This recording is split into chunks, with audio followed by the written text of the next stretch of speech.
Alors cet après-midi, nous allons approfondir un peu le thème de la bonté en voyant l'exemple du pape Jean XXIII.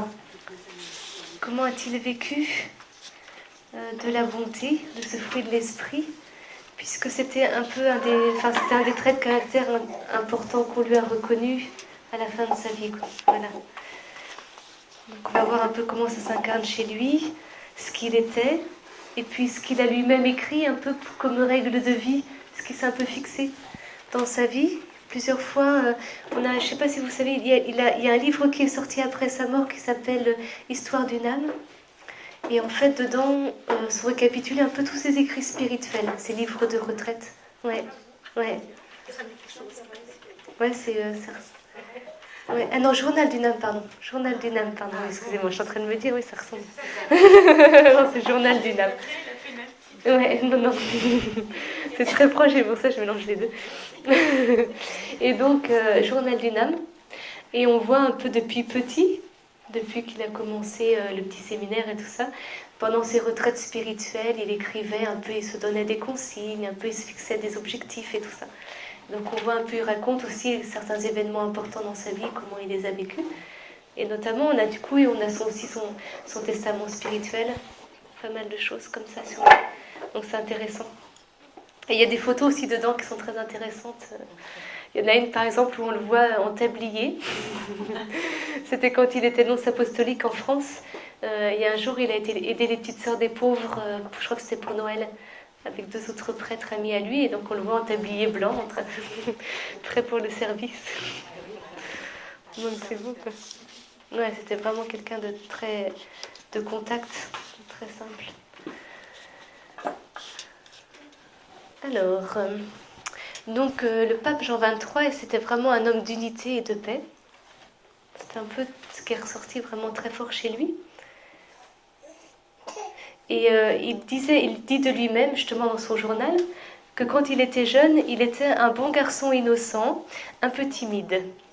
Je voulais aimer Dieu à tout prix, et je ne pensais à rien d'autre qu'à me faire prêtre au service des âmes simples qui réclament des soins patients et diligents. Donc déjà, il avait une vision de la prêtrise qui est un peu particulière. C'est vraiment justement le service de l'autre et dans cette dynamique de la patience, de l'attention à l'autre. C'était pas le missionnaire zélé qui annonce la parole, c'était vraiment c'est important quoi. C'est très beau de voir depuis tout petit, il avait dans le cœur d'être au service de ses frères et sœurs dans la patience et la diligence. Et du coup, quand on voit que le Seigneur l'a choisi comme pape, c'est très très beau pour nous. Et comme il l'a dit lui-même, au lendemain de son élection pontificale, il a dit qu'il voulait être le bon pasteur. Donc il a ce cœur, son cœur était déjà pétri quand il était cardinal et tout ça, de cette idée de la bonté et d'être celui qui est tout proche de son peuple, qui est vraiment le bon pasteur. Et très vite, il a été reconnu par les habitants de Rome, puis après par tous les chrétiens, comme étant un bon pasteur, comme étant le bon pape Jean, comme il le surnommait. Et il passait son temps, et il disait, tout le monde disait que c'était pas le pape qui passe son temps à pleurer sur les malheurs du temps, et voilà, à se lamenter, que ça soit difficile, mais toujours il s'adressait vraiment au cœur de l'homme, au cœur des hommes qu'il rencontrait, pour essayer de travailler à les changer au maximum. Il avait vraiment à cœur d'être dans, on verra après dans des exemples, vraiment dans des relations profondes personnellement, pour se dire, mais on peut toujours, on peut attendre un changement.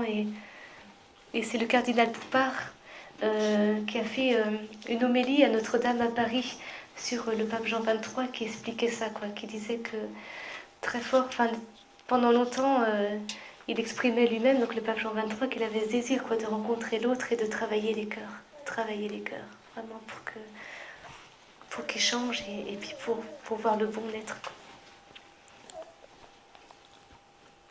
Alors les caractéristiques de la bonté chez le pape Jean XXIII, il y en a plusieurs.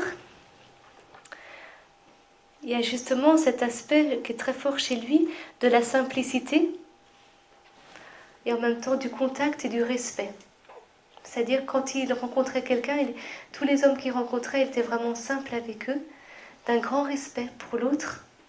Et il aimait ce contact. Enfin, c'était un pape c'était le premier pape qui se baladait dans les rues de Rome tout le temps, quoi, au contact des gens. Et donc les Romains avaient pris l'habitude de le voir se promener, faire ses promenades et tout. Il était très très proche des gens. Alors le cardinal Poupart écrit que c'était pas un diplomate ni un politique, mais un homme de cœur et un homme de Dieu qui très vite acquiert une confiance et une affection populaire extraordinaire. Pourquoi ? Parce qu'à travers un contact humain, d'homme à homme, jaillissait une flamme d'amour telle que chacun se sentait compris et aimé dans la meilleure part de lui-même. Donc ça, c'est intéressant. C'est-à-dire, une des caractéristiques de la bonté, donc qui s'est manifestée clairement chez lui, c'était quand il partageait avec quelqu'un, quand il était en contact d'homme à homme, jaillissait une flamme d'amour telle que chacun se sentait compris et aimé dans la meilleure part de lui-même. C'est fort, ça veut dire que quand il est avec l'autre, il est tout charité. Enfin, il n'y a que l'amour qui transparaît et il est tellement attentif à l'autre, à ce qu'est l'autre et aux besoins de l'autre, que l'autre se sent vraiment accueilli dans la meilleure part de lui-même, quoi. Je pense qu'avec le Seigneur, on aura ce style de relation, quoi. Et ça, c'est les fruits de la charité, enfin de la charité et de la bonté. Ouais. Et là, c'est vraiment... Et du coup, c'est pour ça qu'il a un cœur qui est pétri, qui est devenu bon, quoi, qui est vraiment... Et qui s'incarne comme ça dans toutes ses relations, quoi, avec tous les gens qui croisent, quoi. Et c'est intéressant de voir cette qualité de relation. Enfin, jusqu'où on peut aller dans la qualité de nos relations, quoi. Et ça rejoint un peu ce qu'on a dit ce matin, c'est-à-dire quand il était avec quelqu'un, il voyait l'autre comme une personne unique. Il était dans une dynamique vraiment dans la relation de gratuité, de douceur, de charité, de respect. Même si des fois, il était aussi vrai, quoi. C'est pas parce qu'il était bon que c'était, comme on dit de Dieu, des fois, qu'il est un peu papa. C'est pas parce qu'il est bon qu'il est papa gâteau, qu'il fait miséricorde et tout ça. Et lui, c'était pareil. Par exemple, il y a une histoire qu'on raconte, enfin, une blague qu'il avait fait que j'aime beaucoup, qu'on raconte, c'était quand il était nonce apostolique, il était invité un jour à un repas. Et puis, il y avait en face de lui une femme qui était en robe de soirée et tout, avec un grand décolleté. Voilà, donc le repas passe et puis on arrive au dessert et puis on propose des fruits pour le dessert. Et alors le pape se tourne vers cette femme et puis il lui dit « Mais prenez donc une pomme, madame ». Et puis elle lui dit « Non, non, merci, c'est bon, je n'ai pas faim ». Puis il insiste, il dit « Mais si, prenez donc une pomme ». Puis elle lui dit « Mais pourquoi vous insistez ainsi ? Prouve absolument que je mange une pomme, quoi, curieuse ». Et puis il lui dit « Parce que c'est quand Ève a mangé la pomme qu'elle a vu qu'elle était nue ». Et ça, c'est vraiment l'humour de Jean 23 tout craché. Au lieu de lui dire... C'est-à-dire, en même temps, il était beau et en même temps, il était vrai. Et, enfin, il disait ce qu'il pensait, quoi. Il se sentait vraiment libre. Il n'y avait pas... Pour ça, il a fait rire pas mal de personnes, et peut-être scandalisé aussi, mais c'était rigolo, quoi. Il rigolait même de lui-même, de son embonpoint. Je sais que quand j'avais vu le film sur sa vie, il parlait que... Quand il était cardinal à Venise, ils avaient préparé pour lui le tombeau, enfin ils préparaient un peu les tombeaux, il y avait tous les cardinaux dans l'église Saint-Marc à Venise, et puis du coup ils en préparaient un aussi pour lui, puis en rigolant, il était monté dedans, puis il disait « mais là je pourrais pas tenir allongé, parce qu'il était un peu fort ». Donc il taquinait l'architecte pour dire « mais faites-le plus large, parce que je tiendrai pas, faudra me mettre de côté ». Enfin, il était très simple par rapport à la vie. Il a fait beaucoup rire. Il y a un petit livre qui existe avec toutes ces blagues, toutes les anecdotes du pape Jean 23. C'est rigolo. Donc voilà, il avait cette simplicité de relation et puis cette gratuité dans la relation à l'autre. Et puis, il y a aussi deux petits exemples que le cardinal Poupart avait donnés dans son homélie à Notre-Dame sur Jean 23, que je vais vous lire, qui nous montre un peu justement comment s'exprimait concrètement sa bonté. Alors, lorsqu'il reçut le 7 mars 1963 Adjoubey et sa femme, la fille de Khrouchtchev, alors maître de l'Union soviétique, cette initiative fut très critiquée. Il s'en est expliqué lui-même au cardinal Marty le 9 mai 1963, à midi. « Voyez-vous, me dit-il, je sais que plusieurs ont été surpris de cette visite. Certains même furent peinés. Pourquoi ? Je dois recevoir tout ce qui frappe à ma porte. Je les ai vus, nous avons parlé des enfants. Il faut toujours s'entretenir des enfants. Je voyais que Madame Adjoubey pleurait. Je lui ai donné un chapelet, suggérant qu'elle ne devait pas en connaître l'utilité et qu'elle n'était pas tenue à le dire, bien sûr. Mais qu'en le regardant, elle se rappellerait simplement qu'autrefois vivait une maman qui était parfaite. » Donc c'est marrant, il a en même temps il accueille l'autre, une attention délicate en tant que maman à ses enfants et tout, et en même temps il annonce quand même le Christ de façon très claire, mais toute pleine de douceur et de... Voilà quoi, c'est très beau. Et puis il y avait un autre exemple aussi, un jour le cardinal Poupard dit « Un homme frappe à sa porte, comment la laisser fermer ? Il faut ouvrir, quitte à s'exposer. » Parce que c'était toujours risqué pour lui, s'il n'y avait pas les gardes, d'accueillir quelqu'un. Qu'a donc fait d'autre le Christ ? Attention, ces gens-là sont à gauche, lui a-t-on reproché. Eh bien, que voulez-vous que j'y fasse ? Ce n'est pas ma faute à moi, il faut bien que je les prenne là où ils sont et que j'essaye de leur parler. Dès qu'il y avait des réactions un peu, il se positionnait toujours... il n'y avait pas trop de prudence, il y avait une prudence, mais en même temps, il y avait un amour qui était plus fort que la prudence chez lui, quoi. Qui était plus... Voilà, pour donner un peu de petits exemples d'attention et d'ouverture.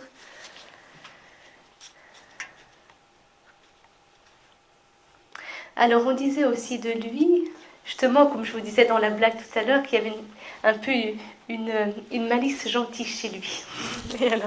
Et les Romains, ils disaient qu'il était furbo, ce qui veut dire fourbe, mais subtil, d'une habileté nuancée de malice gentille. Et c'était dans leur bouche un grand compliment. Ça veut dire qu'en même temps, ils savaient dire les choses, mais c'était gentil, quoi. C'était pas méchant, mais il avait des tournures de phrases pour dire ce qu'il pensait et pas se laisser enfermer dans des choses. Voilà. Et sinon aussi, on lui reconnaissait, je pense que quand on a un sens de l'humour comme ça, on a aussi une grande joie. Et donc il aimait beaucoup rire, mais il y avait aussi une joie profonde qu'il habitait en tant que chrétien. Et c'est pour ça qu'en fait, ça c'est vraiment un fruit de la bonté chez lui, c'est-à-dire que son espérance n'était pas atteinte, quoi. Son espérance, elle restait là, l'espérance de la résurrection, et donc du coup la joie de la résurrection.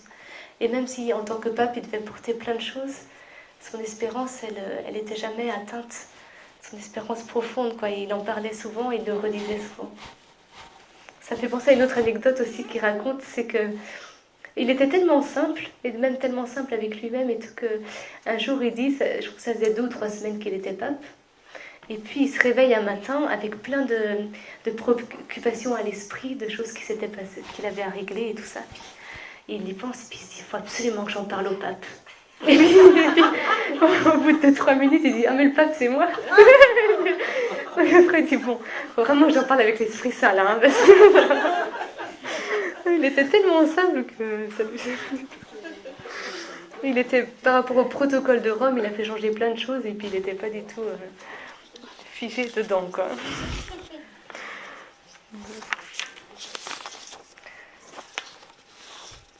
Alors, concernant la joie, donc justement, le père Poupard, il disait que Jean XXIII, c'est tout le contraire d'un homme de système. Fût-ce à droite ou à gauche, personne n'a pu se l'annexer, tant il a été, au grand sens du terme, catholique. Il est vraiment ouvert. Et le jour de Noël, pour la fête de Noël dans la basilique Saint-Pierre, il disait, donc le pape Jean XXIII, « Notre cœur se gonfle de tendresse pour vous adresser nos vœux paternels. Nous voudrions pouvoir nous attarder à la table des pauvres, dans les ateliers, dans les lieux d'études et de sciences, auprès du lit des malades et des vieillards, partout où les hommes prient et souffrent, travaillent pour eux et pour les autres. Oui, nous désirerions poser notre main sur la tête des petits, regarder les jeunes dans les yeux, encourager les papas et les mamans à accomplir leurs devoirs quotidiens. À tous, nous voudrions répéter les paroles de l'ange.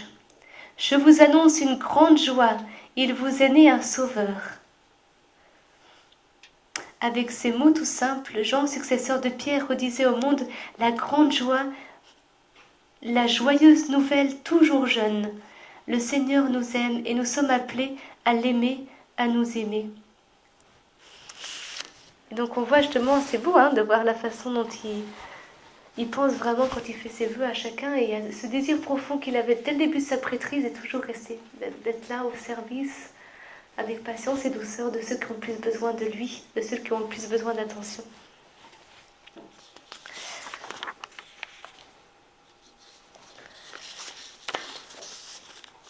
Et puis, donc, dans sa vie, justement, pour rester, parce que bon, il est comme tout le monde, il vivait des combats aussi, je pense, énormes, surtout en étant pacte intérieur et tout ça, et il y a tellement de choses à régler, aussi de gens différents, de tensions et tout.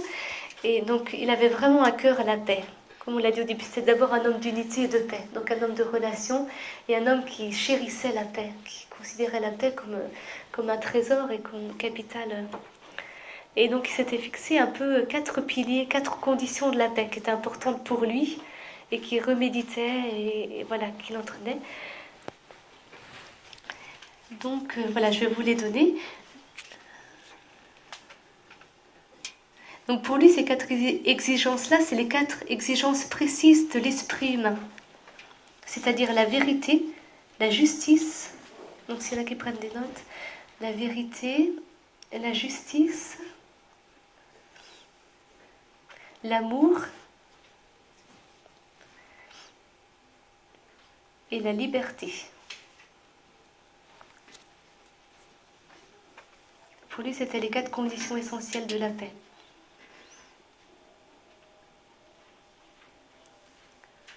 Et il considérait que justement, la paix, c'était vraiment ce qui pouvait ébranler des murs, quoi. Enfin, en tant que pape, je pense qu'on a ça encore plus à cœur, parce qu'on a tellement un cœur universel, ouvert sur la réalité du monde, que la paix, ça doit être quelque chose qui... Et puis qu'on doit avoir envie de porter dans son cœur, coûte que coûte, et de vivre personnellement pour l'Église, quoi. Alors, par rapport à la vérité, il disait « La vérité constituera le fondement de la paix, si tout homme prend conscience avec honnêteté que, en plus de ses droits, il a aussi des devoirs envers autrui. » Donc c'est intéressant. Pour lui, la vérité, elle est tout de suite orientée vers l'autre, vers le prochain. C'est-à-dire, être en vérité avec soi, c'est être en vérité aussi par rapport aux besoins et aux devoirs que j'ai envers mes prochains.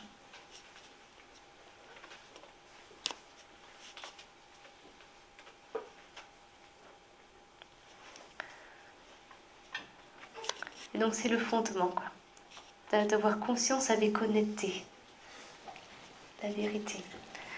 Après de la justice, il disait « La justice édifiera la paix si chacun respecte concrètement les droits d'autrui et s'efforce d'accomplir pleinement ses devoirs envers les autres. » C'est toujours dans la même dynamique.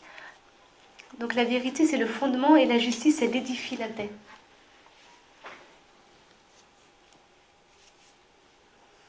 Elle la fait grandir. Quand on cherche à être juste envers ses frères et sœurs.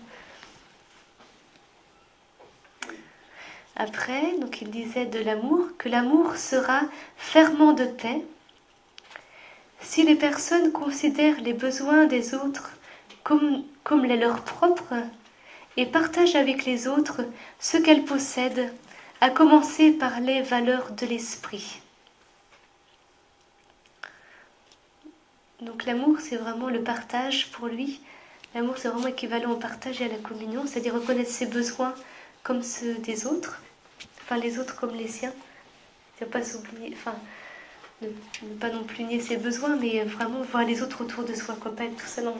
Tout ce qu'il dit lui, c'est ce souci premier, quoi, d'être ouvert aux autres et de ne pas être enfermé sur lui-même, mais vraiment être attentif à ceux qui l'entourent.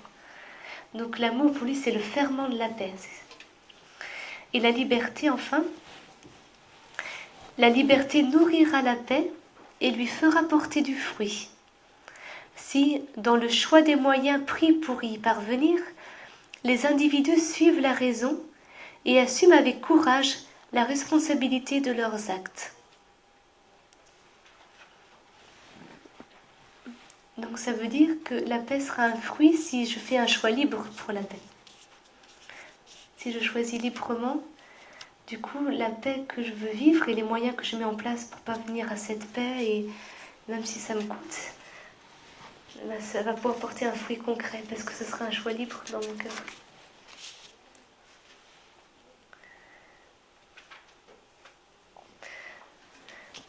Et donc Jean 23, il considérait le présent et l'avenir avec les yeux de la foi et de la raison.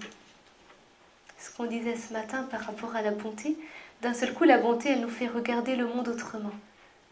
D'un seul coup il y a ce regard de Dieu, on est tous dans notre vie, dans des situations où le bien, on voit bien que le mal est choisi à la place du bien, quoi. Des situations qui nous font souffrir. Et du coup, c'est pas facile pour nous, mais c'est important pour notre vie spirituelle, quoi, de choisir à un moment donné, de choisir le bien et de choisir ce regard de Dieu sur les événements, de se dire, ben voilà, je me mets à la place de Dieu et je demande à Dieu de m'aider à avoir son regard sur ma vie, sur les autres, sur les situations. Et ça, c'est quelque chose que Jean 23 avait vraiment choisi, qu'il avait vraiment à cœur, que de regarder le présent et l'avenir, comme pour dire aussi le passé est déjà oublié. Le passé est derrière, on va de l'avant, quoi. De regarder le présent et l'avenir avec les yeux de la foi et de la raison, c'est-à-dire les deux en même temps. De garder vraiment les yeux de la foi. Et c'est comme ça qu'il a pu, je pense, proposer Vatican II, proposer tout ça, parce qu'il avait du coup, il avait des impulsions profondes qui étaient l'œuvre de Dieu dans l'histoire, quoi. Enfin, il avait une attention très précise à ce que l'Esprit Saint voulait, une ouverture et une liberté de cœur, une disponibilité pour, en tant que pape, être malléable dans la main du Saint-Esprit, quoi, et faire ce que le Seigneur voulait de lui. C'est parce qu'il recherchait la paix et qu'il était libre. Et il avait cette conviction intérieure que les choses ne sont pas toujours comme elles apparaissent en surface, et que malgré les guerres, les menaces de guerre, il y avait autre chose à l'œuvre dans l'histoire humaine. Quelque chose que lui, il accueillait comme des débuts prometteurs d'une révolution spirituelle. Il avait ça, il avait cette intuition profonde dans le cœur, parce que je pense que c'est un fruit de la bonté. Et donc il avait cette intuition-là qui le menait, quoi. Et c'est pour ça qu'il a fait, le peu de temps qu'il a été pape, il a fait beaucoup, quoi. Et c'est vraiment des fruits de la bonté dans son âme, quoi. Voilà. Alors pour finir, on va lire ensemble, et puis partager ensemble, sur sa règle de vie, que vous avez sur votre petite feuille, sur les 10 points.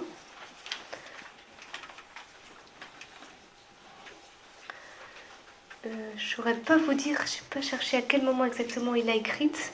Je pense que c'est au début de son pontificat. Donc il avait pris un peu cette habitude, comme je vous disais tout à l'heure, dans son journal on voit régulièrement des petites listes. C'est-à-dire que quand il était au petit séminaire, il était formé par des prêtres qui lui faisaient prendre comme ça des petites, des petites résolutions. Et du coup, il s'en est fixé quelques-unes. Et donc il a commencé comme ça à 14 ans. Et puis des fois c'était même, quand je disais, les prêtres ils mettaient le niveau vachement. Ils avaient plein de choses à faire dans la journée, plein de prières différentes. Et donc je pense qu'il a gardé du coup l'habitude, pendant qu'il fait sa retraite spirituelle, de faire une relecture et au moins de se fixer des objectifs, même si après il les atteint pas, mais au moins de se poser pour le faire, quoi. Être en vérité avec lui-même. Il y avait toujours cette recherche en lui d'être en vérité, de faire du mieux, et puis après, voilà. Donc on va lire ces 10 points. Alors le premier, rien qu'aujourd'hui, j'essaierai de vivre ma journée sans chercher à résoudre le problème de toute ma vie. Ça m'a fait beaucoup rire quand je l'ai lu, parce que je trouve ça marrant comme premier point, quoi. Enfin, le premier qui se fixe un peu comme objectif, c'est déjà de se dire, bon, on va pas se prendre la tête, c'est pas aujourd'hui en une journée que je vais résoudre le problème de toute ma vie, tout ce qui est compliqué en moi et tout ce qui est difficile. Donc il y a une simplicité chez lui qui est assez déconcertante, que je trouve très très belle. Donc au moins il sait qu'il met les bases dès le début. Bon voilà, je ne vais pas me prendre la tête, je fais de mon mieux, mais je sais que c'est pas aujourd'hui que je vais résoudre en une journée le problème de ma vie. C'est très amusant. Alors le deuxième point, rien qu'aujourd'hui je prendrai le plus grand soin de me comporter et d'agir de manière courtoise. Je ne critiquerai personne et je ne prétendrai corriger ou régenter qui que ce soit, excepté moi-même. Alors ça, je trouve que pour un pape, c'est une bonne résolution. Hein, parce qu'il envoie du monde défiler dans son bureau dans la journée, avec des idées qui doivent être plus ou moins farfelues. Donc déjà, c'est très très beau, hein, c'est de se voir, il choisit tout de suite quoi, la bonté dans sa relation avec tous ceux qu'il va côtoyer dans la journée. C'est son deuxième point, donc ça veut dire que c'est vraiment important pour lui. Et tout de suite, il parle de sa relation aux autres, et que voilà, il va être courtois. Donc c'est-à-dire qu'il doit savoir qu'il est un peu taquin quand même, et qu'il faut qu'il fasse attention à ne pas blesser par ses taquineries. À mon avis, c'est dit ça, qu'il doit être courtois, et qu'il critiquera personne. Donc ça, je pense qu'il avait vraiment à cœur. Et prétendre corriger ou régenter qui que ce soit, excepté moi-même. Donc ça veut dire, il met quand même la barre très haut dans sa relation aux autres, quoi. C'est beau. Hein. Troisième point, aujourd'hui je serai heureux, rien qu'aujourd'hui, dans la certitude d'avoir été créé pour le bonheur, non seulement dans l'autre monde, mais également dans celui-ci. Donc ça c'est fort, hein. Donc c'est un peu ce qu'on disait aussi tout à l'heure, de cette joie profonde qu'il habitait en tant que chrétien. Et quelque part, quand on dit, ben voilà, les chrétiens n'ont pas le droit d'être tristes, enfin, doivent donner un témoignage de joie, c'est dans ce sens-là, c'est pas dans le sens qu'on vit des épreuves comme tout le monde, mais lui, il veut dire, ben, en tant que pape, je dois être le premier quand même à témoigner de la joie du chrétien, quoi, la joie profonde de savoir que je suis appelée au bonheur, et puis je crois que c'est pas que pour le monde à venir, que c'est aussi pour aujourd'hui. Que Dieu me donne la vie aussi pour être heureux aujourd'hui. Donc le rien qu'aujourd'hui, ça veut dire, bon... Je me fixe pas non plus d'être... C'est très beau parce qu'on voit qu'il commence comme ça en mettant toujours rien qu'aujourd'hui, ça veut dire je prends les moyens et je calcule pas pour l'avenir. Je suis dans l'instant présent et même s'il y a des choses ça me coûte, bon, je sais que c'est que pour aujourd'hui, ça va demain. C'est très très beau je trouve chez lui de voir sa simplicité et sa vision de la vie. Quoi. Donc il choisit le bonheur, d'être heureux. Le quatrième point, rien qu'aujourd'hui, je me plierai aux circonstances sans prétendre que celles-ci cèdent à tous mes désirs. Alors ça, c'est pas mal aussi. Hein. C'est un accueil de la vie, un accueil du réel, de ce qui fait notre quotidien très clair. Il avait une vraie conscience quoi, des choses et c'est bien que c'est marrant de se les fixer comme objectif de vie quoi, de sa journée. Il n'a pas commencé par dire, bon ben, rien qu'aujourd'hui, je réciterai mon chapelet, rien qu'aujourd'hui, je ferai mon acte de contrition, rien qu'aujourd'hui. Non, il commence par dire un peu des choses qui sont humaines, quoi. Enfin, je vais choisir d'être heureux, je vais essayer de pas essayer de résoudre tous les problèmes, je vais être simple avec moi-même, parce que voilà, je sais que je suis comme je suis, je vais faire attention aux autres. Il se fixe d'abord des objectifs comme ça, relationnels, et c'est très beau.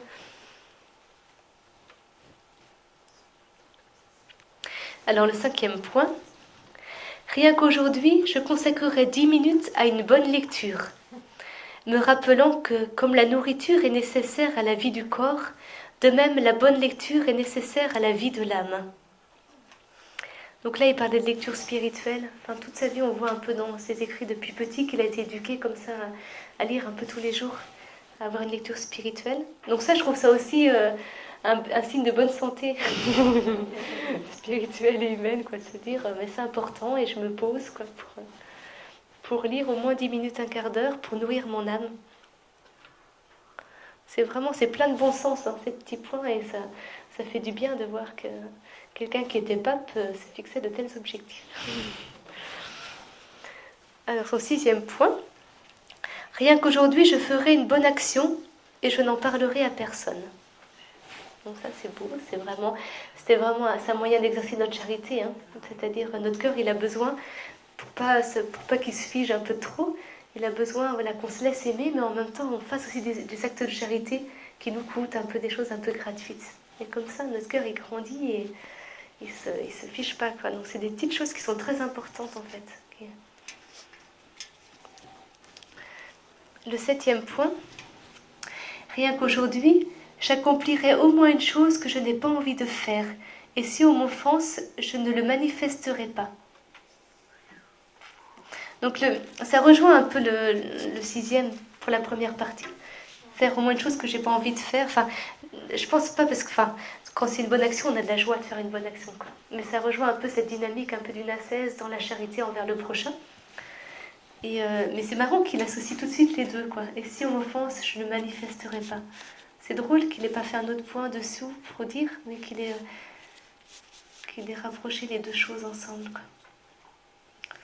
Mais en tant que pape, je pense que une chose que j'ai pas envie de faire, il devait peut-être en avoir pas mal à faire. Et puis les critiques, il devait en entendre aussi pas mal, hein. Donc ce point-là, il devait le vivre sans problème tous les jours. Le 8e point. Rien qu'aujourd'hui, j'établirai un programme détaillé de ma journée. Je ne m'en acquitterai peut-être pas entièrement, mais je le rédigerai. Et je me garderai de 2 calamités, la hâte et l'indécision. Alors j'aime beaucoup ce point-là, parce qu'on voit qu'il a souci de se donner, de vivre vraiment le don de soi complet, de se mettre au service. Et en même temps, il veut faire les choses bien, c'est-à-dire il prend les moyens, quoi. Il se dit, bon, je me connais, donc je vais faire ma liste des choses à faire. Et puis bon, après, je sais que je ne pourrais peut-être pas tout faire, mais au moins j'ai fait une liste et je vais me poser comme ça. Sa liste, c'est vraiment l'aide pour lui, pour ne pas être ni dans la hâte ni dans l'indécision. Comme il fait sa liste, il peut réfléchir un peu à ce qu'il va faire et comment il va le faire, donc il ne se précipite pas. Et en même temps, il a des choses précises à faire, donc il ne va pas être dans l'indécision. Il a réfléchi à un ordre et puis après il y va, quoi. Donc c'est plein de petits moyens humains, mais en même temps qui rejoignent après complètement notre vie spirituelle, quoi, qui sont des bonnes petites aides. Alors, le 9e point. Rien qu'aujourd'hui, je n'aurai aucune crainte. Et tout particulièrement, je n'aurai pas peur d'apprécier ce qui est beau et de croire à la bonté. Donc là, c'est très chouette, je trouve. Déjà, comme il choisit le bonheur, il choisit de ne pas avoir peur. C'est dans la même dynamique de cœur pour lui. Et de ne pas avoir peur d'apprécier ce qui est beau. Je ne sais pas quelle expérience concrète ça rejoignait pour lui, mais je pense, en étant pape et tout ça, il y a longtemps, il y avait quand même une éducation un peu plus janséniste et puis vachement serrée et tout, donc peut-être qu'il y avait des choses où on ne laissait pas non plus. Il y avait un jaillissement, un peu un émerveillement qui n'était peut-être pas naturel, au contraire, et puis surtout au Vatican, ça devait être les œillères. Et donc lui, s'il voyait un beau tableau, s'il voyait un beau paysage, quelque chose, il prenait le temps, quoi, de ne pas avoir peur d'apprécier ce qui est beau. Ça, je trouve ça c'est aussi signe de bonne santé morale et spirituelle, les deux en même temps. Et puis de croire à la bonté, là on voit tout de suite ce que jaillit, tout ce qu'on a vu ensemble aujourd'hui, ça jaillit concrètement dans les règles de vie qui peuvent se donner, quoi. C'est-à-dire ne jamais désespérer de l'autre et de croire en la bonté du cœur de l'autre en face de lui, quoi. Et ça, c'est vraiment beau. Et puis son dernier point, je suis en mesure de faire le bien pendant 12 heures, ce qui ne saurait me décourager, comme si je me croyais obligée de le faire toute ma vie durant. Alors ça, j'aime trop. Il se fixe des objectifs, mais bon, il sait que c'est qu'il va faire ce qu'il peut, mais il veut quand même y arriver. Et puis surtout, il se dit, bon, je mets tous mes efforts parce que c'est qu'aujourd'hui, quoi. Mais tous les jours, il se dit, bon, allez, il s'encourage et il se dit, bon, je mets tous mes efforts à accomplir ces points-là parce que c'est que pour aujourd'hui, on verra demain. Et en fait, il va arriver jusqu'à la fin de sa vie en les ayant vécus, mais sans se décourager, comme il dit. Parce qu'il aura eu l'impression de les vivre qu'aujourd'hui et pas toute sa vie, quoi. Voilà. Donc c'est des petits points qu'on peut garder personnellement, qui peuvent nous aider à méditer, puis à faire notre propre liste. Mais c'est très intéressant, je trouve, de voir quelqu'un qui a une responsabilité comme ça dans l'Église, ce qu'il peut lui attendre pour sa propre vie, quoi. Ce qu'il se fixe comme objectif pour sa propre vie, ce qu'il attend de la vie, ce qu'il attend des autres, de Dieu. C'est plein de fraîcheur et d'une saine vie spirituelle, quoi. Voilà, et ben j'en ai fini avec cet enseignement.